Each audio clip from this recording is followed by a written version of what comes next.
Right, we are recording. Thank you so much for joining us today. I can't believe it is July and we are kicking off the fourth webinar in this series. If you've been here every time or if this is the first time you're joining us, we're just so glad to have you. Welcome. I said the fourth time. I'm wrong. Welcome to the fifth installment of the Exchange Data Centers 101. Today, we will tackle the topic of data centers and the environment. I'm Dr. Natasha D. Jarnett of the Christina Lee Brown Environment Institute at University of Louisville. I lead community engagement in the Institute and serve on the research teams of Greenheart Louisville and the Superfund Research Center. And I am grateful to acknowledge my colleagues, Drs. Candy Walker and Joy Hart, who lead community engagement at Greenheart Louisville, and Drs. Ted Smith and Lauren Heberly, who lead the community engagement core of the Superfund Research Center. So this series is hosted by the Christina Lee Brown Environment Institute, and it's for a program that is called The Exchange. And this is the first iteration of The Exchange, and it's going to continue to transform as new topics, new opportunities, and new types of media come our way. But this exchange brings an opportunity for the community engagement of both the Greenheart Louisville and the University of Louisville Superfund Research Centers to combine and have this opportunity for a knowledge exchange. We also want to thank Physicians for Social Responsibility for being a sponsor in this series. As we get started, I will note that the opinions expressed by the presenters are their own and do not necessarily represent the views of University of Louisville or the Christina Lee Brown Environment Institute, nor do the use of logos therein indicate endorsement. So we have a few goals within this series. Many of you have heard this over and over, so I'll be really brief. We have this great space to build shared knowledge, to try to understand this really complex, challenging topic that is in many of our communities or coming into many of our communities. And so we have this opportunity to exchange and dialogue with experts, to share and connect with resources. Please continue to share resources in the chat. That has been so helpful as we're developing this resource library, and we will begin sharing the resource library in the chat here soon as well as via email, certainly at the culmination of the event. But please continue to understand that there are multiple viewpoints on top of viewpoints on top of viewpoints when it comes to data centers and their impacts in our communities. Please continue to be respectful of differences in opinions. And when there are concerns that come up, focus those concerns around the topic and not the person. So please, be ready to add comments to the chat. The chat is nearly exciting as the content of the meeting. So please continue to add questions to the chat, add comments to the chat. You can ask questions of the speaker in the chat at any point, so that when we get to the Q&A portion of this webinar, it's already there. So we have another Menti poll for people to participate in today. Here is the QR code on the screen. You also can simply visit visit menti.com and enter the code 2553-1288. Again, that's 2553-1288. And I am going to join you on the Menti momentarily.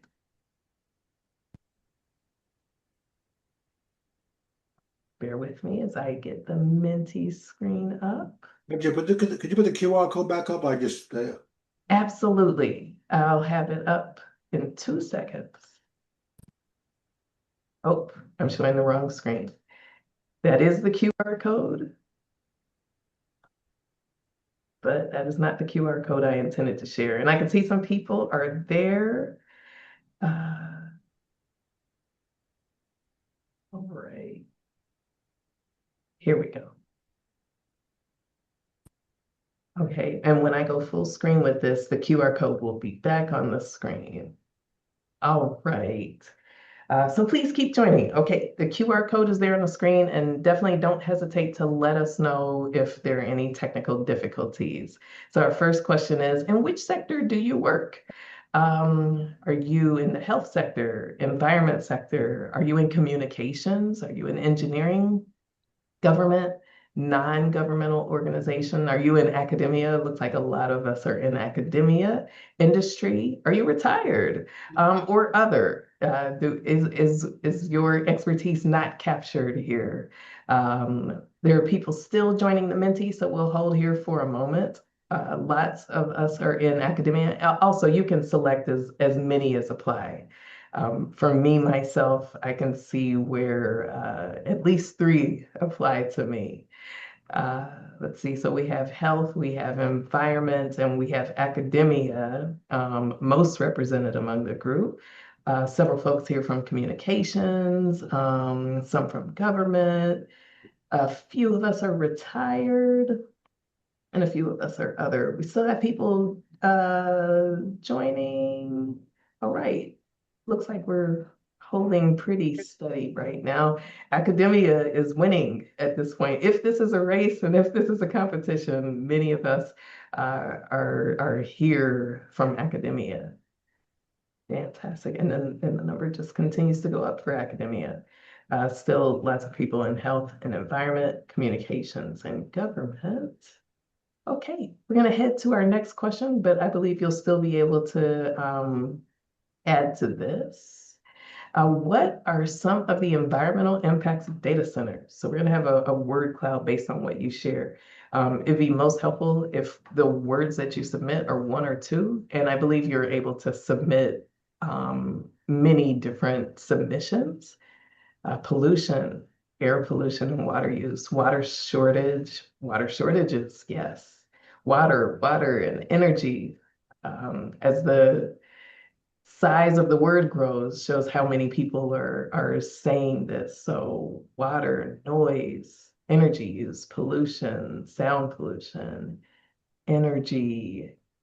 A lot of people are saying air pollution, resource draining, water containers, water scarcity, resource draining. I said that. Environmental impacts, yes. Great. Thank you all. Keep them coming. So about half of folks, a little bit more than half of folks. Greenhouse gas emissions, scarcity, land abuse, hogging resources, light pollution got in here as well. Lots of comments on air pollution, energy use, noise pollution.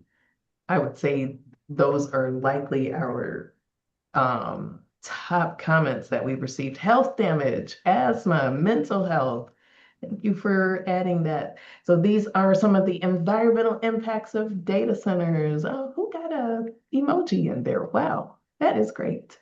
All right, this will be a very helpful word cloud to us as we continue forward. Thank you so much for participating. We'll head off to our next question, and you're welcome to continue to drop comments in there. So we have another sliding scale for you. Today's topic is data centers and the environment. And so here you have the opportunity to say, to what extent do you think data centers will impact the environment? Some of these you all shared in the previous slide, but there are well more beyond these. But to make this question most feasible and understandable, we have the options here of air, soil, animal and plant life, and you can go from no impact at all, which would be probably a 1, all the way up to a lot of impact, which would be a 5. So currently, it appears that people mostly think there will be a lot of impact on water, followed by air, and then animal and plant life, and still some for soil, not quite as much for soil. All right, thank you for weighing in. You can continue to fill in on this. We're going to hop to our last question. And so, how close is too close when it comes to the location of data centers? What is the closest distance you think hyperscale data centers should be to the nearest residents? We've heard discussion of moratoria and bans for certain proposed for certain distances. And these are some of the distances that we've seen in those and some of the recommendations that exist. So thus far, it looks like many people are saying 5 miles or more. A number of people are also saying there is no safe distance. So no safe distance and 5 miles or more are currently tied. There's one that says 500 feet. Several people that also say 1 to 3 miles. All right, looks like this one is slowing down. There is no safe distance. This is very helpful. Very helpful. Thank you all for weighing in on our mentee. We have a video to share with you now. I'm going to stop sharing and reshare a couple more times. But here's our video. And bear with me just a moment as I set the screen for this. And apologies in advance if it gives us a commercial or an ad.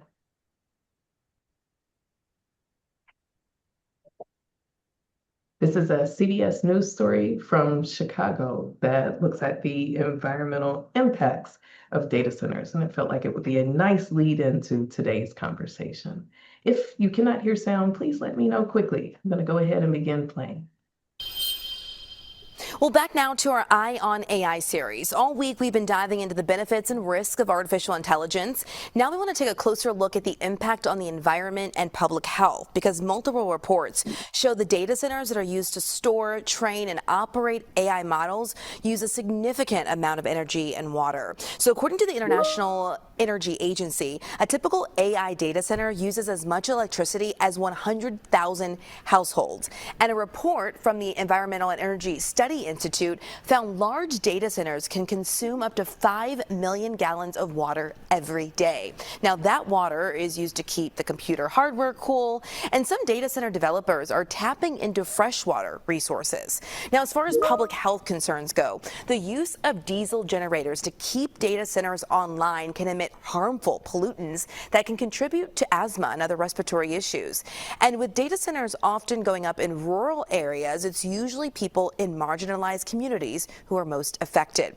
Now, let's look here locally. City council members voted down a proposed data center in Naperville after months of pushback from residents. You can see them out here.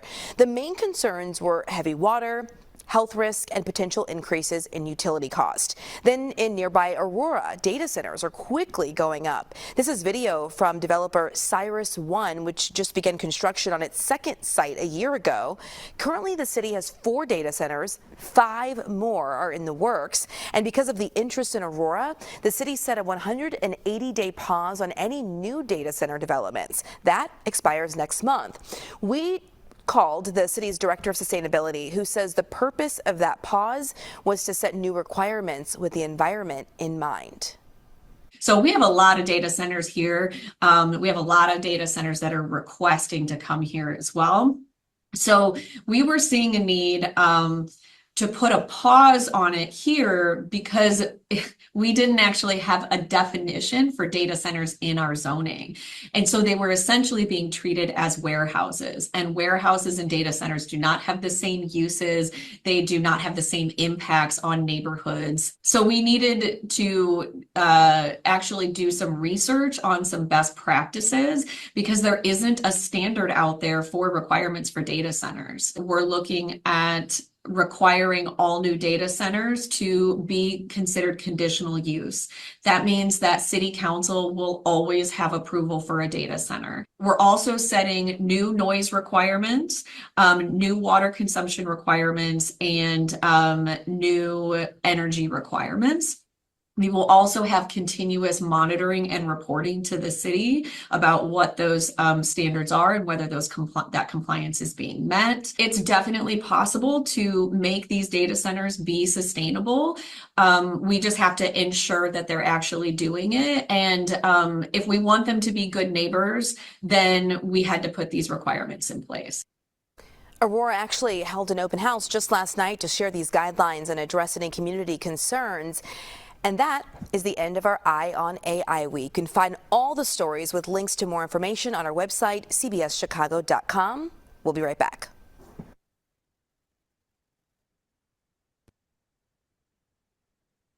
Thank you for tuning in for that. Now, bear with me just a moment as I switch screens back. Hopefully, there won't be sounds that didn't quite work out. So you can see we're a little bit short-staffed today. It is vacation season. We're so glad that all of you are here and appreciate your grace as we try to multitask. Bear with me just a moment, and I'll be ready to introduce our amazing speakers that we have today.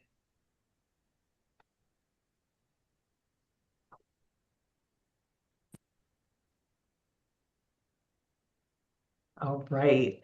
Our speakers today are Mathy Stanislaus, Esquire, and newly minted Dr. Naghmeh Ghalamsiah. So I'll first introduce Mathy, and then I'll introduce Naghmeh, but a dynamic dream team to share with us today. Mathy Stanislaus is an environmental lawyer and chemical engineer with more than 20 years of leadership experience. He serves as Vice Provost and Executive Director of the Environmental Collaboratory at Drexel University. Leveraging the expertise of an R1 research university and the energy of its students, the Collaboratory advances co-funded, community-led climate justice initiatives in partnership with local community organizations. The Collaboratory supports community partners in identifying climate priorities, conducting data analysis, and developing policy implementation recommendations while advancing applied research to support durable solutions. Major program areas include community-level extreme weather preparedness, environmental data dashboards for community use, environmental justice, energy justice, chemical plant safety, and workforce development. So we are just for so many reasons, very lucky to have Mathy's expertise. Mathy was nominated by President Barack Obama and served 8 years as the longest serving Senate-confirmed Assistant Administrator for the U.S. Environmental Protection Agency's Office of Land and Emergency Management. So with all this great expertise is also in combination with Dr. Naghmeh Ghalamsiah, a postdoctoral researcher at Pennsylvania State University. She recently received her PhD in architectural engineering from Drexel University. Her research focuses on building energy efficiency, automation, and sustainability, with a particular emphasis on heating, ventilation, and air conditioning systems. In 2025, she won the U.S. Department of Energy's Jump into STEM competition for proposing a low-cost and sustainable residential cooling solution for U.S. climates. Over the last year, she has served as the Nina Henderson Scholar in the Environmental Collaboratory Group, TEC, at Drexel University, where she has brought this research background to her work on promoting more responsible, energy efficient, and community conscious data center development. So I've had the privilege of witnessing their shared presentation before. We are in for a treat. Please be prepared to put your questions, your comments in the chat. Don't hesitate to use the reaction emojis to cheer our presenters on in their great work and them taking time to share their expertise with us today. I've long admired the work of the Environmental Collaboratory and really appreciate that they will be sharing with us today and adding to this webinar series on data centers. With that, I am happy to hand the floor off to our presenters. Thank you. Thank you, Dr. DeJohnette. Really appreciate being with you all here today. I think the video was a good introduction to the issues So we'd like to dive deeper into it, right? Really focusing on uh, but what's their function? They're really a baseline on what their function is. What are the key impacts that arise from it? Uh, uh, Kind of mostly focused on the US, but also comparison across the country, looking at what are the emerging best practices to ensure that we address these issues of energy, energy prices, water impacts. I think a good signal how data centers have cut through the public consciousness is it was featured on a number of shows recently, including the show Ghost, where data centers were focused. And it's also being discussed as a midterm issue, right? If you look at the polling, this cuts across a political affiliation. So I also think there's a huge opportunity to really drive both responsible, when needed, data centers. And not all is needed despite the proclamations, right? But also responsible AI use. One is related to the other. So we want to look at what are the policy implications, but also like some of us are in universities, we see university pushing full forward in terms of AI use, but not really pushing forward a balanced approach. We also want to use this to really drive a more balanced approach because I think for society, but also for students, right? Students need to come out of universities understanding the balance of competing interests, not just purely focusing on technical skills. So with that being said, Dr. Naghmeh, I'm going to say that again, Dr. Naghmeh Ghalamsiah, she did some fabulous work working in the Collaboratory, really exploring deeply these impacts. So she's going to present her findings, and then we'll hopefully lead to a conversation about what are the opportunities to really have a more of a full balanced approach. I also may kind of touch on some of the controversial issues throughout the presentation. So, so Dr. Ghalamsiah, all you. Thank you, Matthew, for the introduction. Please give me a moment to prepare the slides. All right.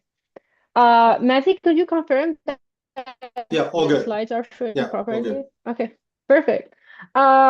Perfect. Well, hi everyone. Thank you, Matthew, for the introduction, and thank you for everyone for joining this presentation, which is mainly about the environmental impacts of data centers.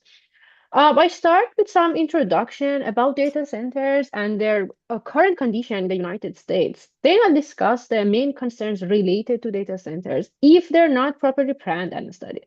We would focus on the first four, which are energy, water, land, and health impacts, since they are the most related to the environmental consequences of data centers and actually the topic of this presentation.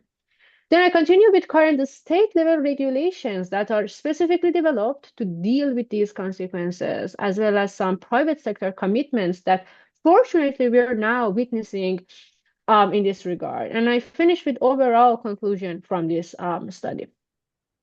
So starting with introduction, data centers, which are shown schematically in figure 1, are large warehouse-like facilities that house the IT infrastructure of organizations, such as their servers and networking equipment. They are the backbone of modern digital services. We need these data centers for essential tasks such as cloud computing, online transactions, streaming platforms, and of course, artificial intelligence or AI.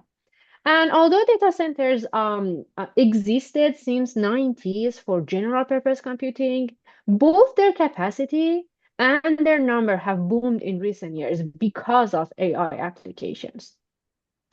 In the following slide, you see some examples of data centers show their overall scale and size. So we have Amazon data center in Oregon, Microsoft data centers in Washington and Virginia, as well as Equinix data center in California. And agreeably, data centers provide major technological benefits, but they also raise some important concerns. In the next few slides, we would focus on some of potential environmental impacts that data centers may create if their expansion is not fully planned, studied, or regulated. Again, these environmental impacts are divided into energy, water, land use, and health impacts. Starting with energy, the following figure shows the trend of data centers' electricity consumption over the past several years. And we can see that up until 2018, their electricity use remained relatively stable. From 2018 to 2022, their electricity consumption increased modestly, but since it was also accompanied by improvements in technology and their infrastructure, the rate of this increase was almost controlled. From 2022, however, their electricity consumption has risen sharply, mainly because of large language models such as ChatGPT and other AI-based platforms, because they require much more energy-intensive data centers. Looking ahead, substantial uncertainty still remains because of the future scale of data centers, their actual demand, and the resource that they would use. But still, it's projected that up to 12% of total US electricity demand in 2028 would be allocated to data centers alone. In other words, data centers' energy consumption has tripled over the past decade and could triple again by 2020. And in figure 3, you can see that data centers are projected to consume a significant share of electricity in nearly all the states by 2030, with some states such as our famous Virginia expected to exceed 20% of total statewide electricity consumption. And the main concern here about the high energy demand is actually the source of that electricity. In general, this electricity is supplied in three main ways. The first is grid interconnection, in which a data center is connected to the same grid that serves other users, such as residential customers. The second is co-location with existing plants, where a data center is connected to an already operating plant, such as an active nuclear power plant. And the third is co-location with new plants, where a new plant is built or an abandoned one is restored only to serve a nearby data center. We would focus on grid interconnection because it's the most common approach, at least for now, for data centers, but the other two approaches raise the same concerns as well. And these concerns can be grouped mainly into two categories. The first one is that data centers often have high variable power consumption, which can affect power quality for other consumers. For example, the following figure shows the power demand of a Google data center with fluctuations of more than 15 megawatt over a very short period of time. These rapid fluctuations can put high pressure on grid infrastructure and impact power quality and reliability for other users. The potential impacts of this can be a reduced lifespan of household appliances, increased or even double peak demand, and a more honest, stable power experience for communities. In figure 6, for example, you can see that blue regions show US areas with the most distorted power experience based on about 800,000 home sensors in 2024. Two key findings can be extracted from this map. First, more than 75% of highly distorted power readings are within 50 miles of significant data center activity. And second, highest level of power distortion were observed in areas adjacent to a major concentration of data centers, such as Loudoun County in Virginia, also known as Data Center Alley, since it has highest concentration of data centers in the world, and Columbus, Ohio. And the second issue regarding high energy consumption of data center is possible increased electricity cost. Data centers can increase the price of electricity in two main ways. First, the grid infrastructure often must be upgraded when a new data center is built, and those costs are frequently subsidized, at least partially, by residents. And second, data centers add substantial new electricity demand into cities and urban areas, making it difficult for electricity grid to keep pace, especially in a short period of time. This creates a supply and demand issue, contributing to higher electricity prices. It is also expected that at least for the next decade, United States electricity grid won't be ready to supply enough power to keep pace with these data centers' demand.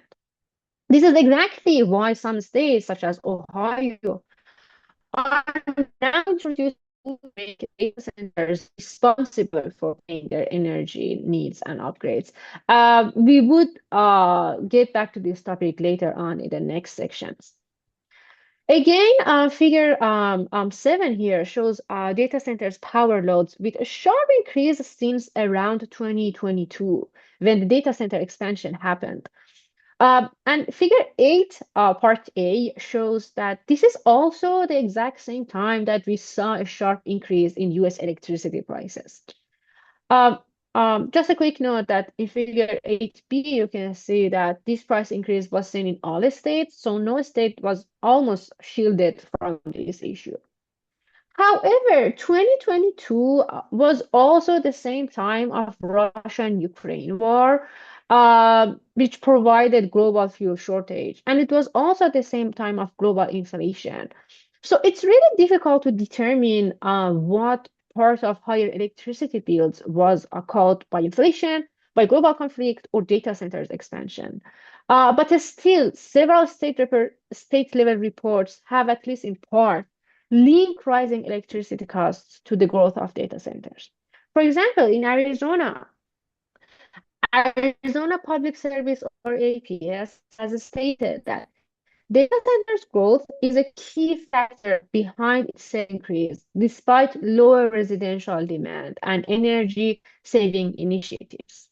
In Oregon, it is stated that costs to serve data centers are being spread across all customers at a time when some electric bills are up to 50%. It's also noted that utilities can offer special deals to favored customers like a data center and effectively shift the cost of those discounts to regular ratepayers. In Georgia, it is noted that rising global fuel costs, infrastructure upgrade, and expanding demand, including data centers, are key reasons for increases in electricity costs. And finally, in our famous Virginia, it is noted that meeting even half of demand of data centers is still difficult with or without meeting the Virginia Clean Economy Act requirements. So all these data and reports represent the possible negative impacts of high energy consumption of data centers in our communities and environment. So Naghmeh, if I can add, so just to kind of Sure. reinforce, outside of Texas, most utility systems are interconnected. So a consumer in one state may actually be impacted by a data center in another state because supply covers multiple states. The overbuilding, so most people predict a bubble, like the overbuilding of data centers, and they're based on the number of building compared to the future need. So a lot of people are forecasting a bubble. So what happens when a bubble happens, right? So a number of these data centers go bankrupt, right?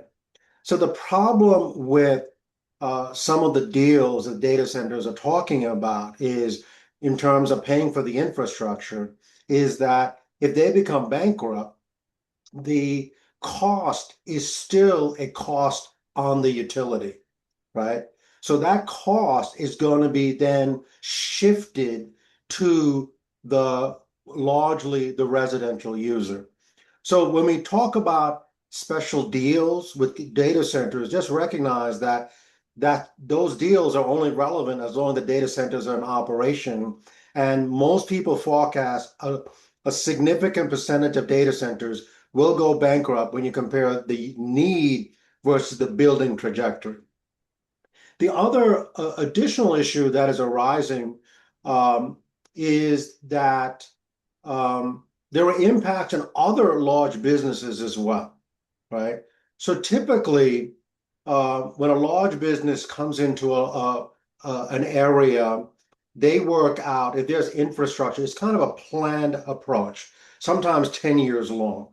So we compare the 10-year cycle versus this like quick build that is happening in data centers. So we are hearing from large other businesses the impact on their businesses and the impact on their competitiveness. But one of the other bottom lines is how it plays out on the residents, particularly low-income residents. Low-income residents are facing a real double, maybe triple jeopardy right now. So we're facing high energy costs. So we're in the middle of one of the worst extreme heat periods, right? And so this only heightens the question of, can low-income residents afford to pay their electricity with electricity? So it's important to really connect it to the human dimension. And most states really do not have a dedicated program to ensure electricity is not shut off during these periods of time. So it has this cascading consequences that I just want to orient people to. So it's not isolated to particular communities and really has impacts on residents in a real life way. So with that, Naghmeh, please continue. Sure. Thank you, Matthew, for the extra explanation. So with that explanation, we would finish the energy impacts of data centers and start the next one, which is water consumption. Water is used in data centers for two main purposes, for producing the energy required for data centers, and it is used directly for cooling data centers facilities that house thousands and millions of chips and servers. The most popular approach for cooling data centers is evaporative cooling. There are other approaches, but they're less common and they come with more energy use. And the problem with this evaporative cooling is that about 80 to 90% of the water used in this process is fresh drinking water due to the concerns of corrosion and bacterial growth. And about 80% of this water evaporates during the process, and the remaining is mainly discharged to municipal wastewater facilities. This is important because the water consumption of buildings usually is calculated using the following formula, which is withdrawal minus discharge. So using this definition, residential buildings typically have a water consumption rate of only about 5 to 15%. And that is relatively low because, for example, the water that we use in shower is returned to the wastewater system and may potentially be recycled. Of course, whether it's actually recycled or not depends on the infrastructure of cities, but it is considered as non-consumed water in this type of calculation. In contrast, data centers have a much higher water consumption rate, typically around 50 to 80%, because a large portion of this cooling water evaporates through the process. And this makes data centers among one of the most water-intensive types of buildings in the world. To put all these numbers in perspective, in 2023, US data centers consumed 17 billion gallons of water directly for cooling, in addition to 211 billion gallons used indirectly for generating the electricity for them.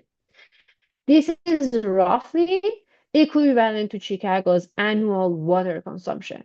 And it's shown in figure 10 that by 2028, this water consumption is even projected to increase to 2 to 4 times higher than 2023 level if we continue increasing data centers with this pace.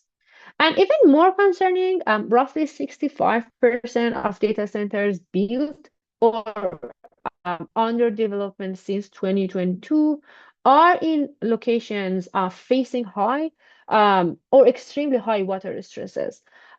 Figure 11 shows these data centers where large sizes of these rectangles represent larger capacities.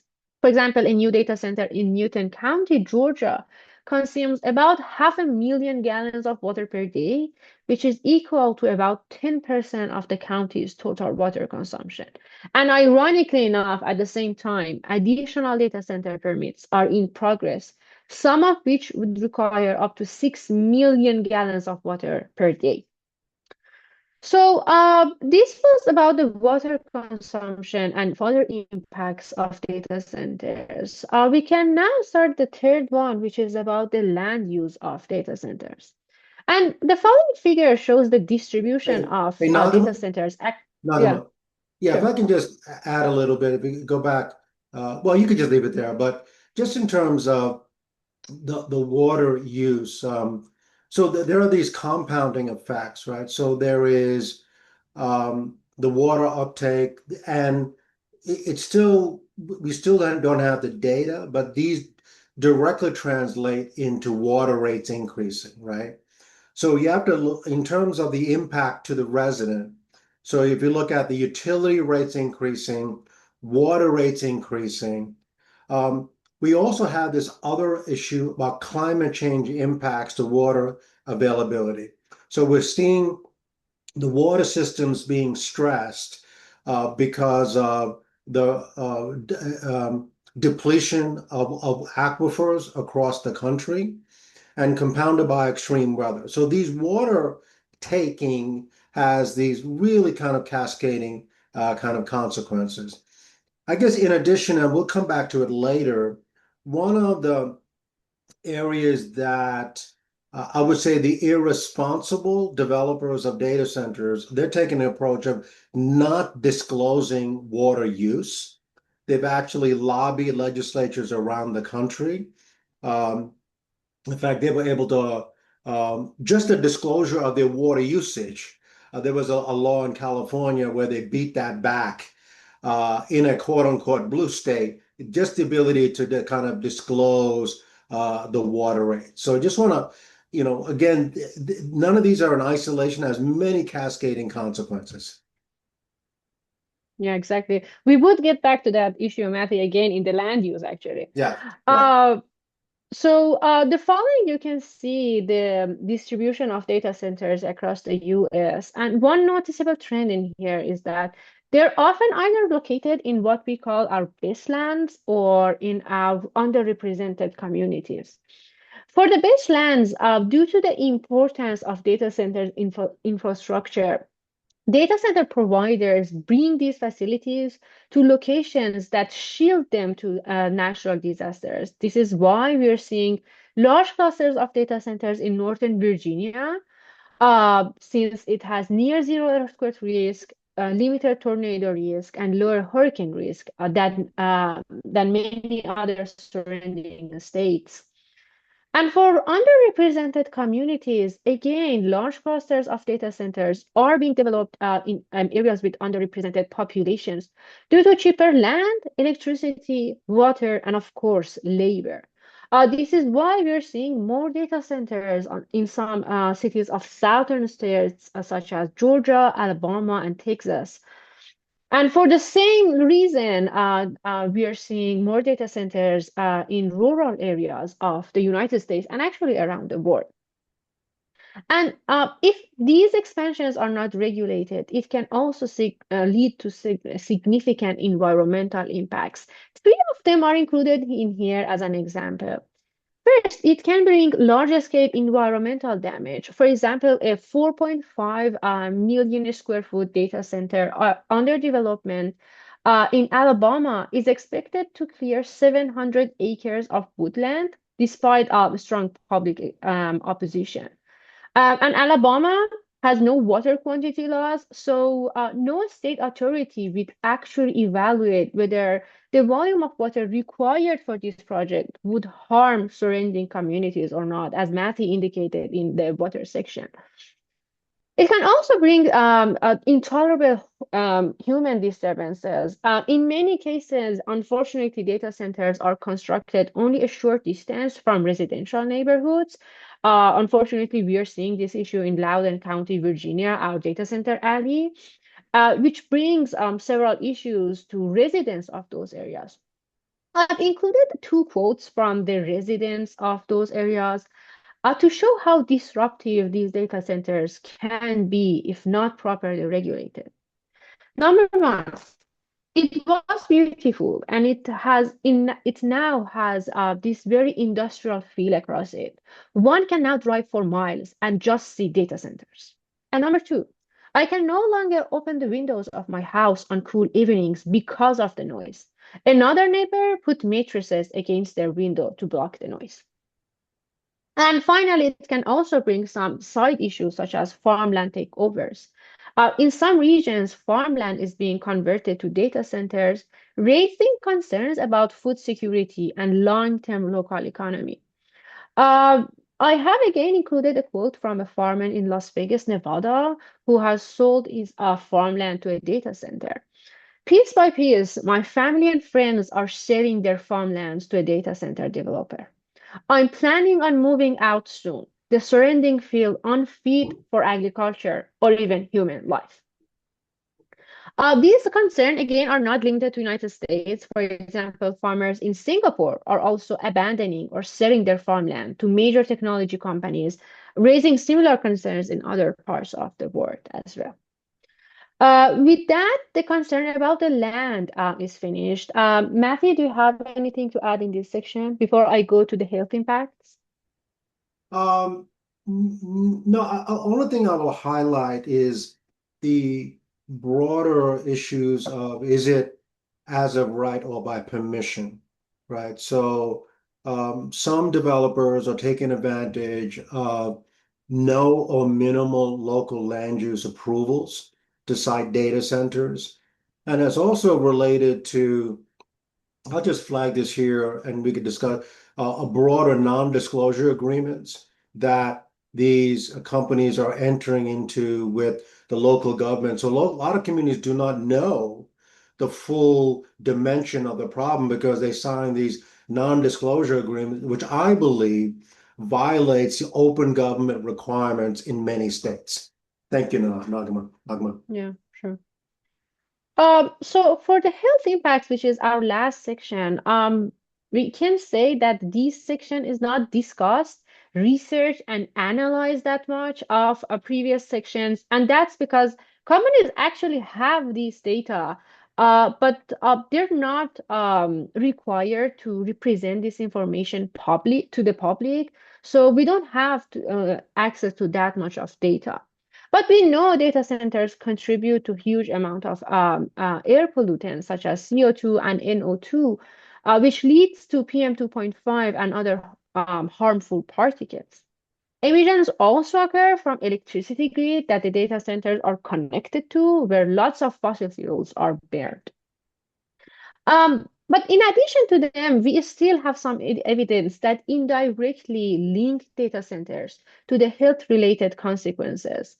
For example, the following text is from Executive Order 14141, Advancing United States Leadership in Artificial Intelligence Infrastructure. This executive order requires new data centers to be in areas where the cancer risk from air pollution is at or below the national average range, which somehow connects the dots between data centers, subsequent pollution, and health issues of them.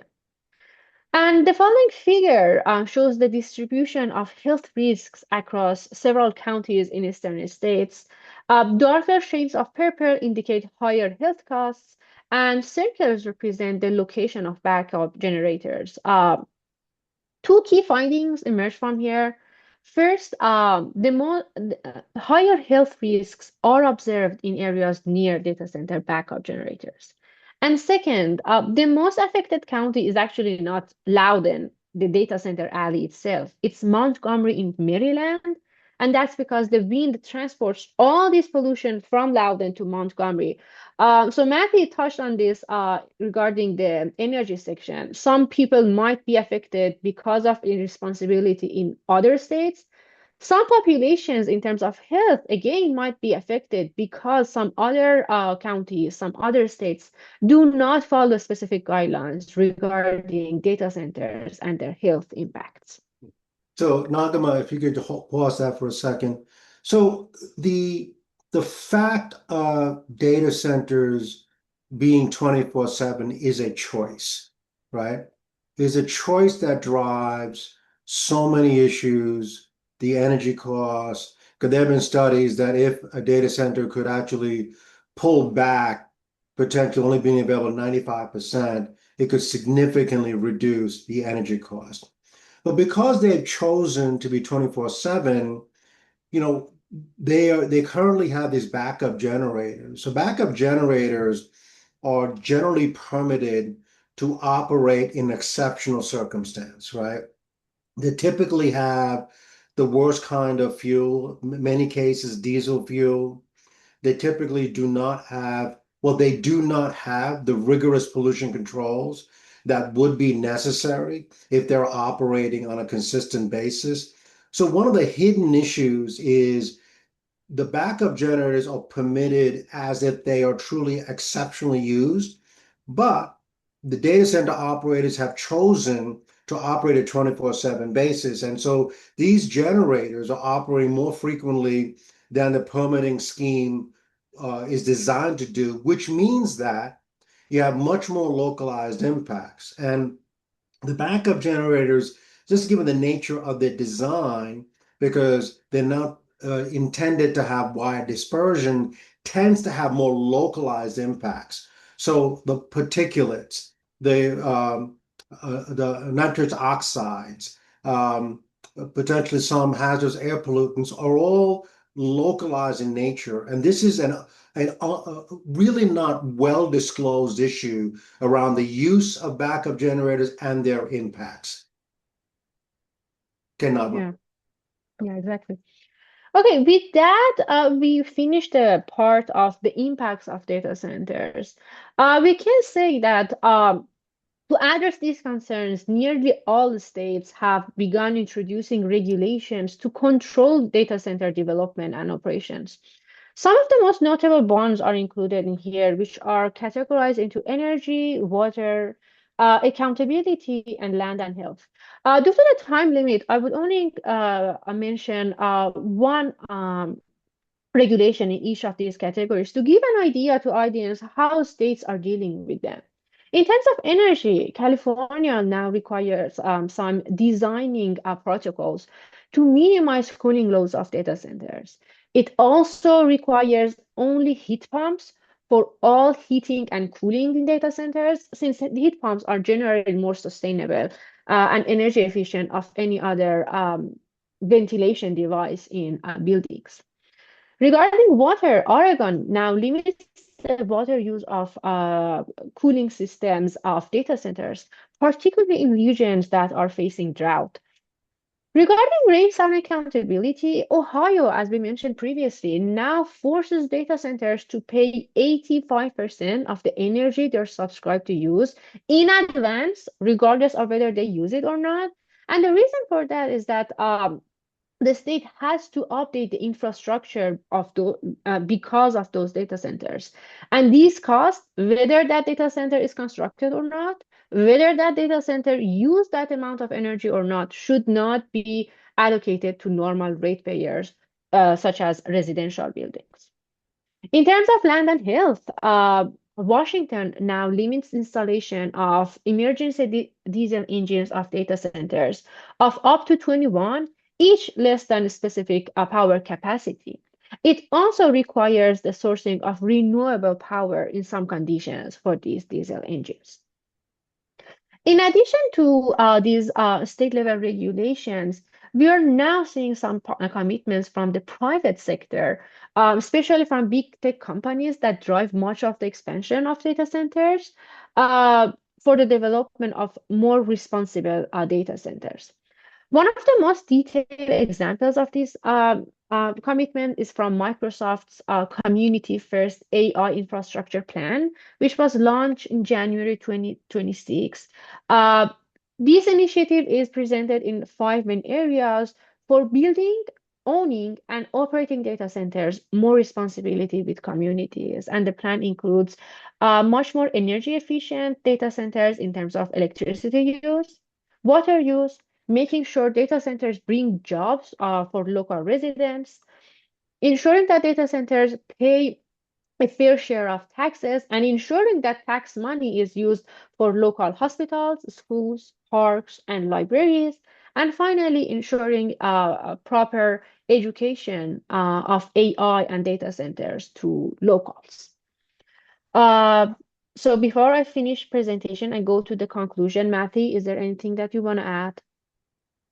Yeah, I mean, I will go back to, I mean, I think the commitments by Microsoft is good in principle. The question is, how is it being done actually, right? And is there what are the instruments to make sure long-term accountability? Are there, for example, financial bonds put in place, right, for long-term? Should it go under? Yeah, I also highly recommend that as part of any negotiation, that the developer pay for an independent technical expert to work with communities. Unfortunately, these companies come in, obviously, with plans that have been developed for a long period of time. The community is at a deficit without having, and I think it's really fair if a company wants to negotiate a deal, they pay for an upfront technical expert independently to work with the communities. Thank you, Matthew, for the extra note. As a conclusion of this presentation, the possible environmental impacts of data centers in four main categories were identified.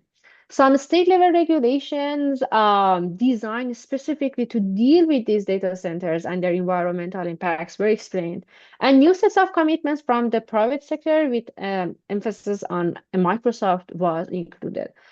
For further question about this presentation or discussions, I would be available through my LinkedIn page or through my email.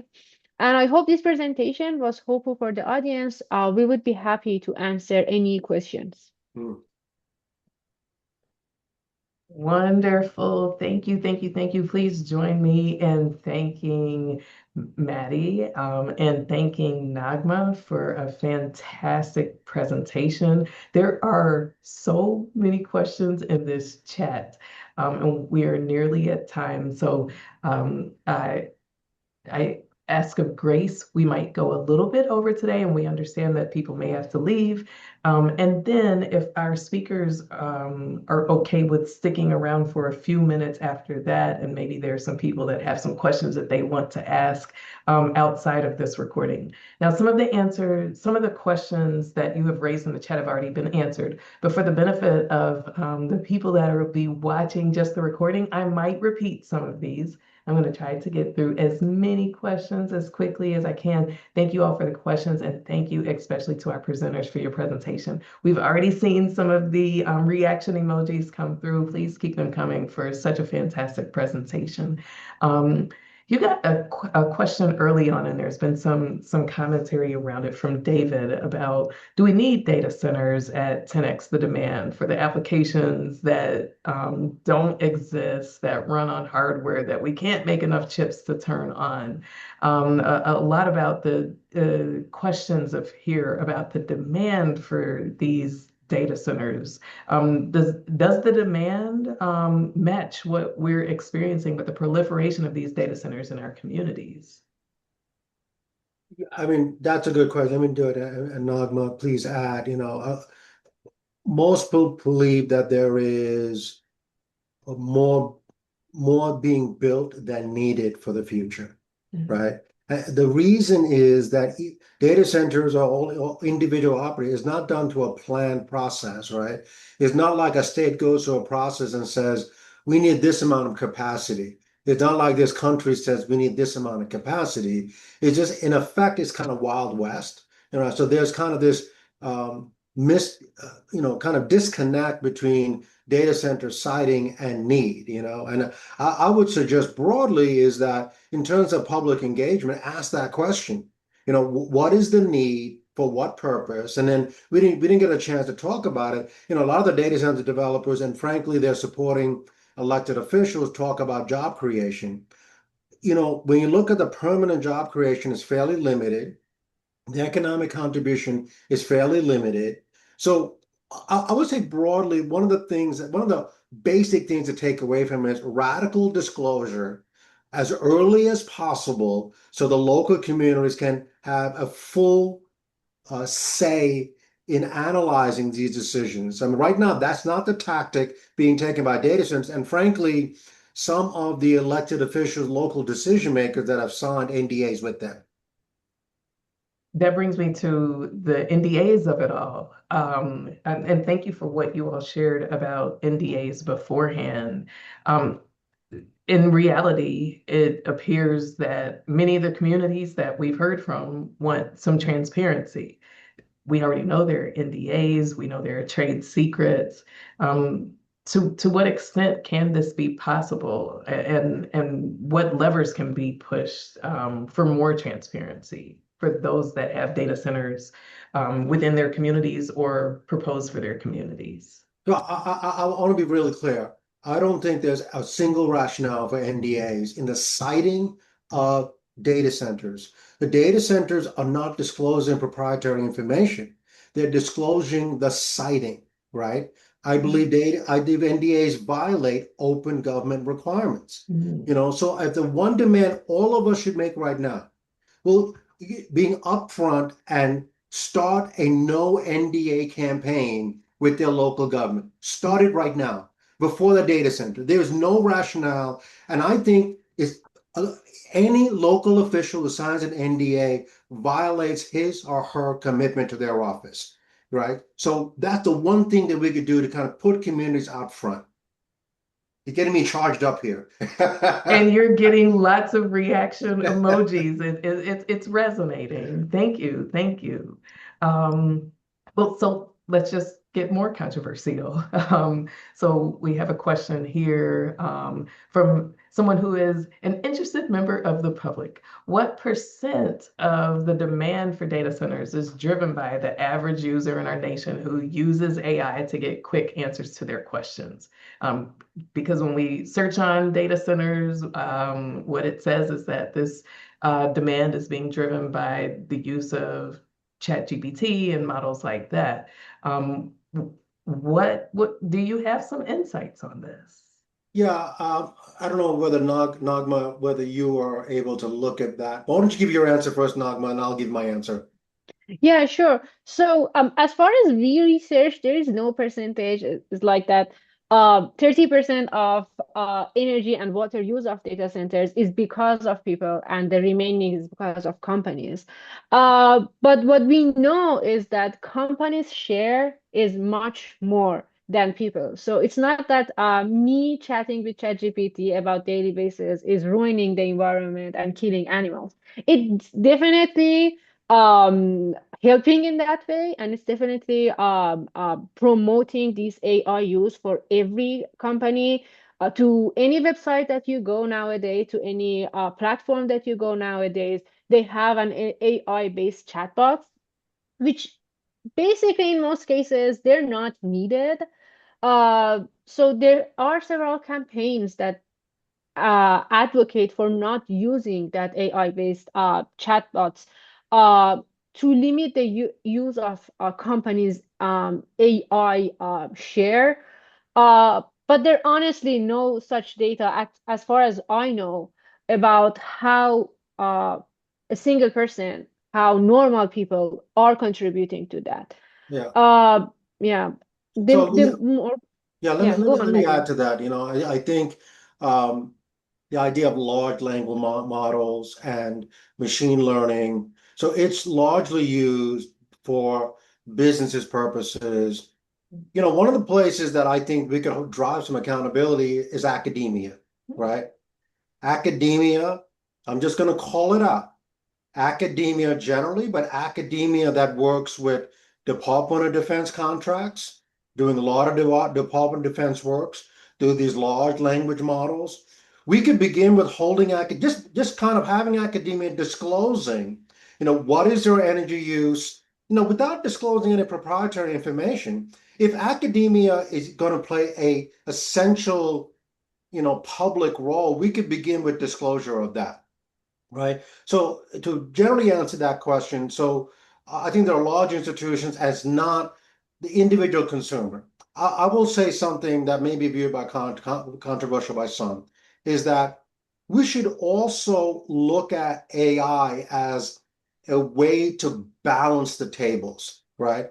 We should look at AI and how we could use this, the kind of analysis that's going to enable us to kind of better inform decision making. So I tell students all the time, it's not either or, it's how we use AI and what are the impacts on AI in a more informed, conscious way. Mhm.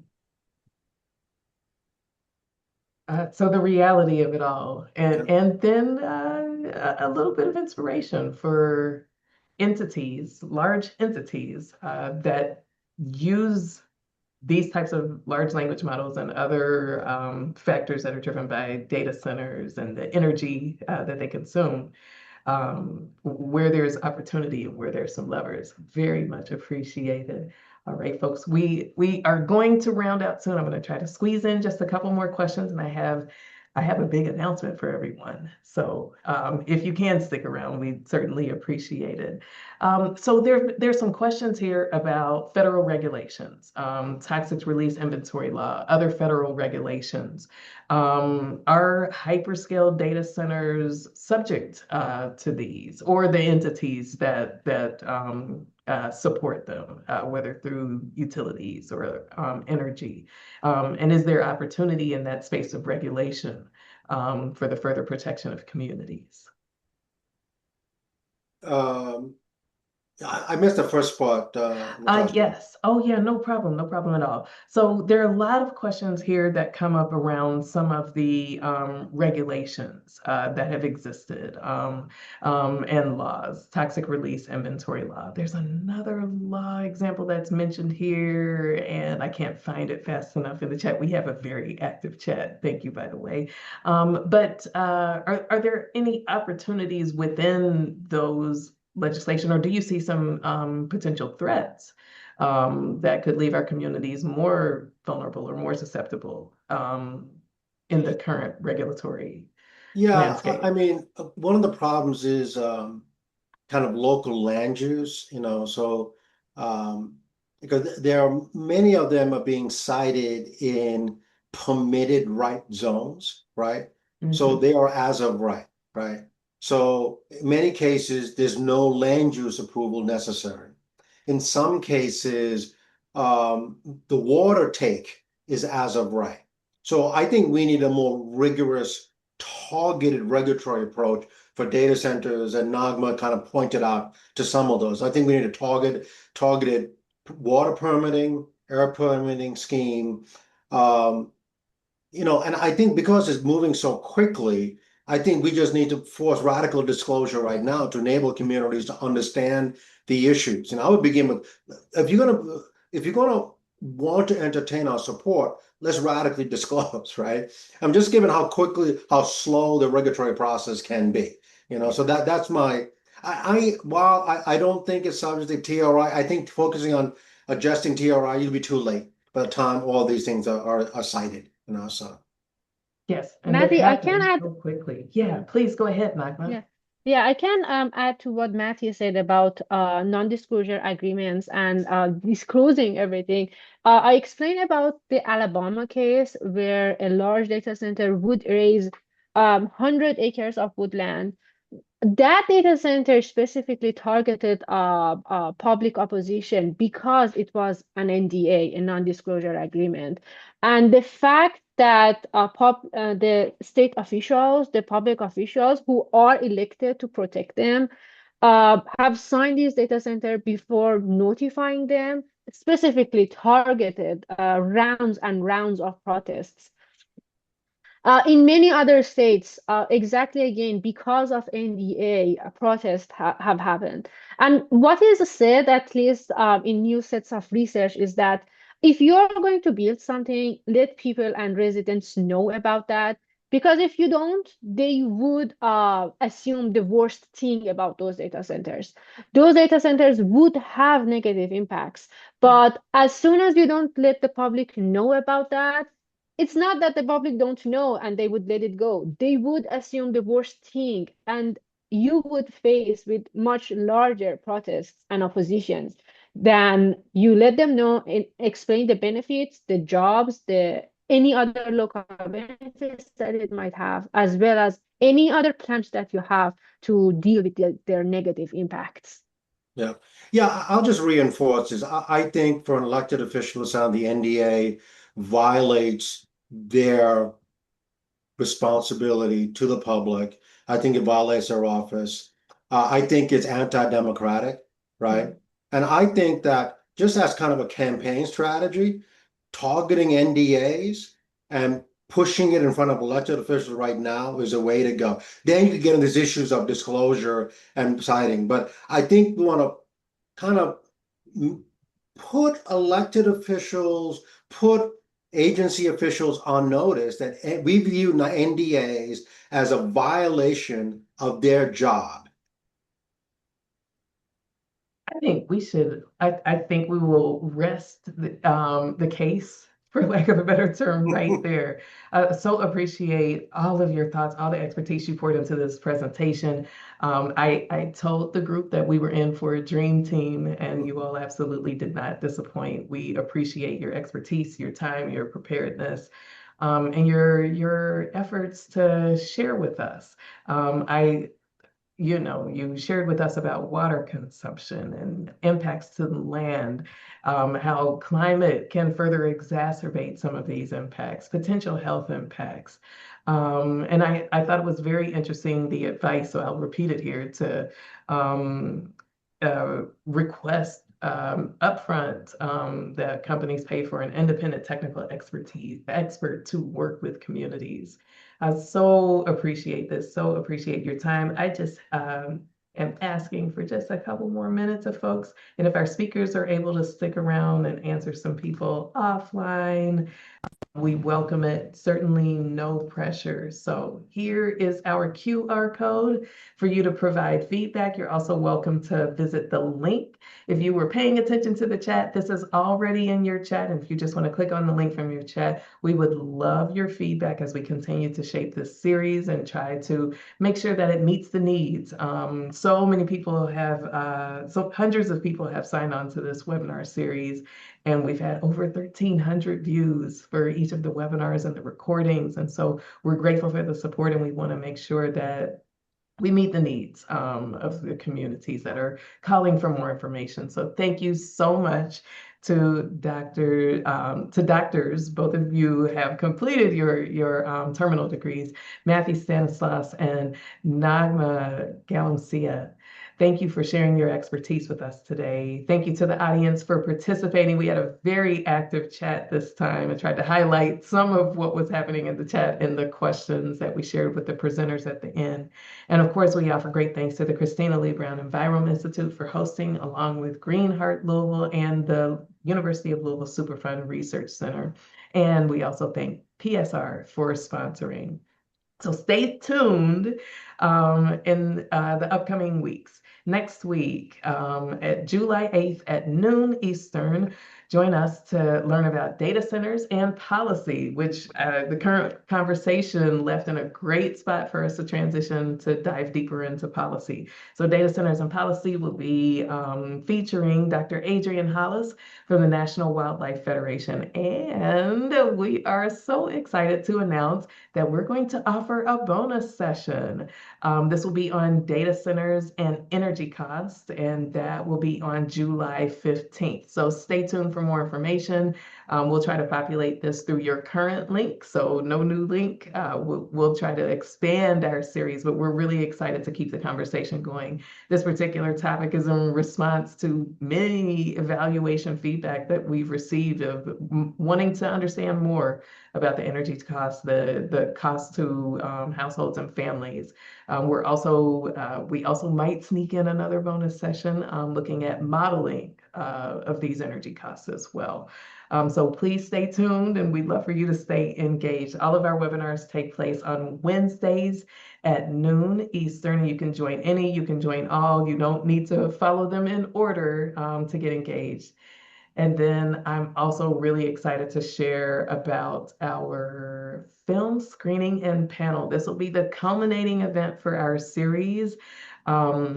We have a wonderful lineup of experts for this panel, including Byron Gary of the Kentucky Resources Council, Eliza Owen from Sierra Club, Donovan Taylor, a community advocate here in Louisville, and moderating our conversation will be Dr. Ted Smith, our colleague here at the Christina Lee Brown Envirome Institute. So if you're in the Louisville area, please use the QR code on the screen to register, or the link on the screen to register. We know we have many folks that are not within the Louisville, Kentucky area. We plan to live stream this, and so we will keep you posted on the link for the live stream. Again, you can stay connected with us online at centers.louisville.edu/envirome. You can also stay up to date on upcoming events by visiting our events webpage, and you can follow us on the socials at U of L Envirome. Thank you so much for your time today.